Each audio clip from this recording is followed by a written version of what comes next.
Hey friends, I'm Scott Hanselman. We're here at the Caribbean Developers Conference in the Dominican Republic. We're here with Cecil, myself, Phil, Andres, and we are here blessed to be speaking with this illustrious group of speakers from all over the world. Lots of cool people talking about lots of cool technology. So we thought it would be a good idea to do a little mini session on how to be an effective speaker. So I thought I would bring three of the most effective speakers that I know together. We can have this conversation. Sure. So I wanted to ask a couple of questions here. I think about the story arc first. Like no matter what you're doing, you've got to figure out what story are you trying to sell. Sure. Not to sell, but to say. Like what do you want the audience to come away with? Sure. How do you design a story arc? Sure. Usually for me, like there's usually like a point. Like so when I give a presentation, like what is the thing like I want you to learn about? What's the thing I want you to get excited about? Like what's the thing I want you to know about? The takeaway. The takeaway. Right? Like I'm not trying to teach you a tutorial or a one-by-one, but like I just want you to know about it. I want you to get really excited about it so that when you do leave the talk, you're excited enough to want to go home and try it out, to Google it, to Bing it, or to install it and just, you know, play around with it for a little bit. Right. I think that like I think of myself as an edutainer. I want someone to have fun, to stay awake. Yeah. And then go back with like, oh wow, like that seems cool. Maybe I can apply that to my life. So yeah. I may not have necessarily taught them something, but I've got them excited. Like a documentary. Sure. A documentary makes you go, wow, that's an interesting topic. I will read a book on that. Mm-hmm. How do you build your stories? Same way as Cecil was saying. I usually start. I don't necessarily start with the story. I start with the takeaways. What is it that I want you to walk away knowing that you didn't know before, and that's going to be applicable to what you're doing? And then I look at, okay, now that I have the idea of what I want you to take away, how do I want to get you to there? So you work backwards from the finish line. Yeah, and then from there, because then I start to think about, okay, what's going to keep you in the chair listening to me, right? Like, what is the story arc about that? What is the, and there's, I don't know, like 7 different stories in the world, right? Different structures. So sometimes I will actually literally look up those different story arcs. Like, you mean like the hero's journey? Yeah, and like exactly. Some way to get Skywalker in there? Or a tragedy, like I was trying to build this app and everything went to, to heck, and then like I used containers and now it all works, like that sort of thing. That's a Greek tragedy. It ends with Docker at the end. Right. How do you build your stories on it? Well, in a way, the way that I try to do my presentations is I go with what I want to learn. What you want to learn? What I want to learn if I were sitting in the other side. It's like sometimes we want to teach something, but probably that's not what people want to listen. It's just also looking for what they want to see. Especially, it happens to me a lot, is that for me it's important that when you leave the room, you learn something that you want to, as you just mentioned, it's not just giving a talk because it's a technology that I like. It's a technology that I like and I propose you to see it, and probably you will find it entertaining too. So I will try to go with those. For me, something I do, that's if I go late, I'm usually changing my presentations based on what people have done said before. For example, if I were speaking today, I would see what people were were commenting for yesterday's conferences, for yesterday's talks, and I would adjust it. My talk, it would be the same talk, but putting some of the things that I know that people are willing to learn, so you listen for the buzz, the things that people are talking about, and you adjust. That's right. That's right. I like that it all starts with the empathy, right? Yeah. Like empathy for the audience that is going to be sitting there listening to us. So, and you kind of bring that out with the, what would they want to learn? Exactly. Yeah. This is incredibly important. I would have to agree with all of you that the number one thing that you can do if you're going to be a presenter, whether you're presenting to 8 people at work during lunch or 800 at a big conference, is extreme empathy. Like you may have been in software for 5 years, 10 years, or 20. Yeah. But the audience member might have been in software for a month. Yeah. Put yourself in their shoes. Come from their perspective. Your acronyms, your 3-letter acronyms, your TLAs, expand them. Context, history. You may be talking to someone who's a different age, a different culture, a different language. Yeah.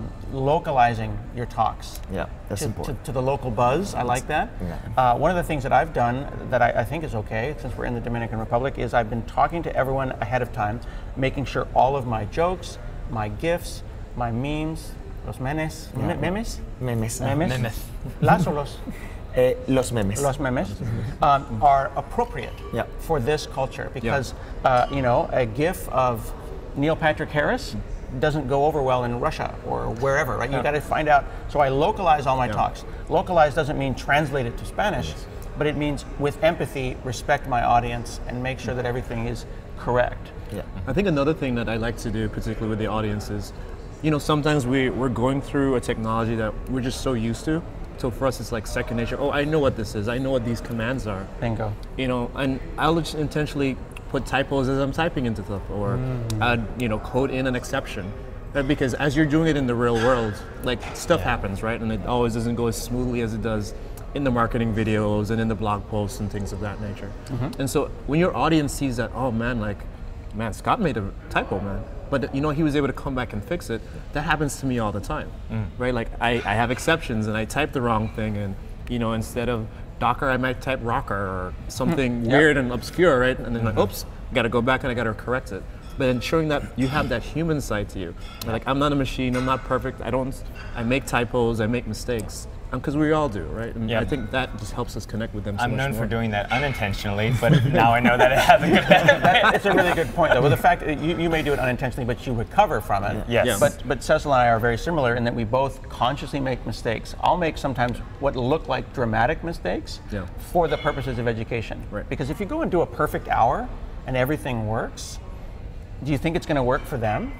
No. It's not. So Not the same I way. consciously make mistakes. Yeah. Doesn't compile, doesn't work, throw an exception. Yeah. And then the fun is in the debugging. Yeah.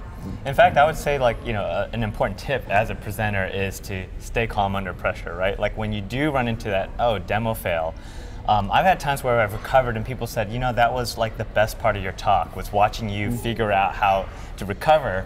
And but I've also had times where I said, hey, look, I'm going to have to move on because I don't know what's going on here, but you can follow up with me after and I'll let you know because, you know, it turned out like the network had a weird proxy issue or something. So let's talk about that. So first thing we heard is empathy, right? So if we had our bullets here, we'd have empathy. That's number one. Next one is intentionality, being prepared. So we intentionally make mistakes to move the narrative forward. Yesterday I had a computer lock up. And you know, we can joke about why it locked up or tease the operating system, but the fact is stuff happens. Yeah. So I was blessed enough to have another laptop, but I'm also very prepared and very intentional. I literally pulled the laptop out, booted up, had the slide in Dropbox, opened it, continued. I think it took about 90 seconds. And folks thought that was a useful thing. I tweeted about it as a tip, and someone said, well, no, not everyone has two laptops. That's a true statement. True. Sure. How can we be intentional, prepared, if we don't necessarily have unlimited resources? Well, for me, I understand that you having the slides outside of your computer is the first step. Bingo. Yeah, bingo. If imagine that you didn't have, you had two laptops probably, and you had the slides only in the one that broke. Yep. What would have happened? Yeah. So that's something very important. I mean, be prepared, be ready. In my case, sometimes I do presentations where I need to compile. And happened to me the other day that I updated the IDE the moment before, and I myself said, never do that. Never update the night before. Never update the night before. You're ready, you test it, you know that it's gonna run. Do not do any change to that computer. When I travel, especially internationally, I go to Windows Update and I pause updates for 7 days. You never take an update within a few days of doing your job. That's a good tip. And that's part of being ready. Okay. So you said have the slides outside. That means Dropbox, OneDrive, Google, wherever, so that worst case scenario, nightmare scenario, you take it out of the audience and you say, hey, can I borrow your laptop? Somebody borrow your laptop. Yeah, that's right. Somebody can lend your laptop. What about internet? Internet goes down. What do you do when the internet goes down? I personally test my apps and do everything in airplane mode. So I practice on the airplane without airplane Wi-Fi. Because you just never know. So I always try to assume you have no internet, which is hard for a cloud demo. Yeah. Right. Do you practice for those eventualities? I probably should, now that you mention it. I had a talk once in Norway, and I remember that like I just assumed there'd be internet connection in the room, and then go in there, there's nothing, no Wi-Fi. Luckily, a gentleman in the audience had a MiFi, and so he saved my day, because I was doing everything against GitHub, you know? And it would have been very hard, like, there is a, you know, as a GitHub employee at that time, I could have ran a local instance of it, and I would probably recommend that if you can run a local instance or an emulator or anything like that. Or even a video. Or even, a video is a good way to For do a big backup. important stuff, I record a screencast of anything important, and if it goes bad, I can always play the video and talk to it. Yeah. Okay. Yeah. So you, assuming there's internet, I've also had issues where I assumed it'd be HDMI. Yeah. And I rolled into a conference and it was VGA. So Right. now I have a dongle for everything. One of the things that I try to do now is before I go to a location, I just ask the organizers, well, what's the environment that I'm walking into? Like things like, what does the screen look like? What type of plugs do I have? You know what I mean? Am I going to have like The resolution. the resolution that I need to have? What kind of mics do I have? Right? Am I going to be able to walk around, or do I need to be stationary? So at least then, like as you're preparing to be presenting in that environment, you kind of know what you're expecting as you walk in there. That might seem obvious after the fact, but so few people do that. Like the simple thing that you're describing, which is be prepared, ask questions, Yeah. know what you're walking into.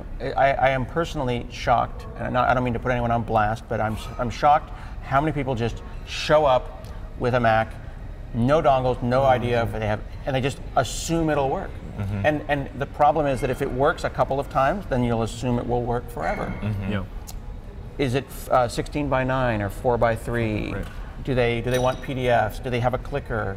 Are you going to be? Do you even have a place to put your laptop? Yeah. I've had times where I had a little box like this, and nowhere for my mouse and nowhere for my demo. Right. And then suddenly you become a problem speaker because you're like, oh, can I get another table? Or the conference might want to run the slides off their computers, and then suddenly you don't have your speaker notes you're available. right, and then you've surprised them because you say, oh, I assumed Yeah. that I'd be doing it on my own. For me, the mic is very important because the way I do presentations, I like to move around because I like to be mentioned before I leave. It's like being part of the people that listen to me. So and being in talks when I'm stationary because I have a mic. To type with one hand. And So be prepared. Yeah. So you ask the organizer, how am I gonna be the type of mic that I'm gonna be using? Gonna be something on the hair. You know my hair. It's with my hair. There's some mics that they don't fit well. Right. Sure. Okay, so empathy, intentionality, and then the last one I think is personality. So I like to use humor. I use the term edutainment because I was a college professor and I always found professors boring, so try to lighten it up. How did you find your voices? Like how did you find your voice and decide who you wanted to be on stage? So for me, I like to be very, like I don't think I'm a funny person. But In person, I'm just being honest. Like in terms of me presenting, I like to like look at the content. And I'm like, well, what is it that's in here that's going to get people excited, right? Because most of the time I'm speaking to technical folks, and technology is what's exciting to them, right? And so, what are the points within this journey that we're taking together that I could really like emphasize and show excitement? Okay. Right. So I don't really use jokes. I use like points of excitement to be like, oh, well, I really want you to pay attention to this thing.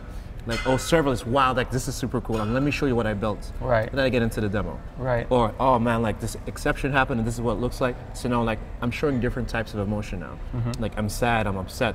Like, but now how do we go forward and rectify those situations or just draw attention to like those things that we're trying to look at? You say that you build excitement, but when I see you present, I always feel like empowered. I feel like I come out more powerful than I did before because I didn't know that and now I know it. And you give me a sense of like, well, he just did that, I'm going to do that now, and I have more power to go to my job or my project and make it better.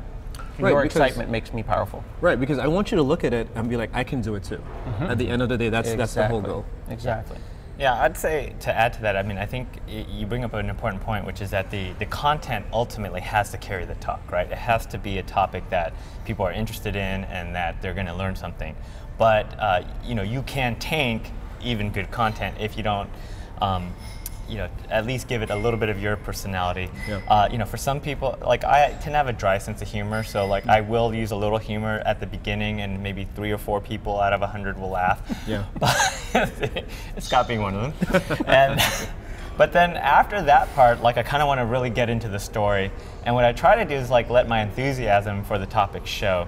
And I remember being given this one piece of advice: if you feel like you're being a little bit effusive, try toning it up twice as much because the camera takes off like 50% of that, right? So like, be energetic, go ahead and feel free to move around, and you'll feel awkward at first, but like it will look like it looks more toned down than you think in your own head. That's a really important thing that I've learned doing I did a lot of musical theater in high school. I did a number of musicals and plays.